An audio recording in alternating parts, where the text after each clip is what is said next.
रक्षाबंधनाचं पवित्र पर्व सगळीकडे साजरं होत असताना मुख्यमंत्री माझी लाडकी बहीण योजनेचा लाभ महाराष्ट्रातल्या 1,27,00,000 महिलांच्या खात्यावर थेट जमा होणार आहे।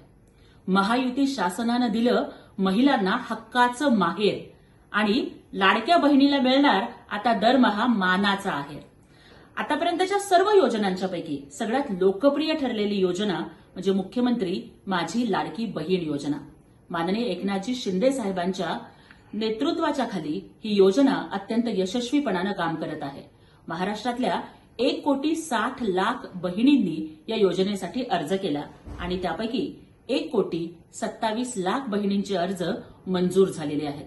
विरोधकांनी या योजनेवरती खूप टीका केली, पण या योजनेला मिळणारी लोकप्रियता आणि प्रतिसाद पाहून विरोधकांच्या पायाखालची वाळू सरकलेली आहे।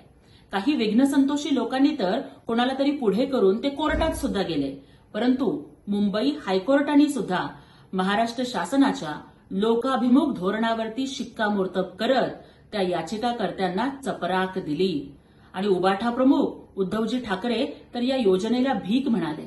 उद्धवजी, भाऊ बहिणीला जी देतो ना त्याला ओवाळणी म्हणतात। बहिणीनं भावाला राखी बांधल्यानंतर जे दिलं जातं ते भावा बहिणीचं प्रेम असतं, भीक नसते।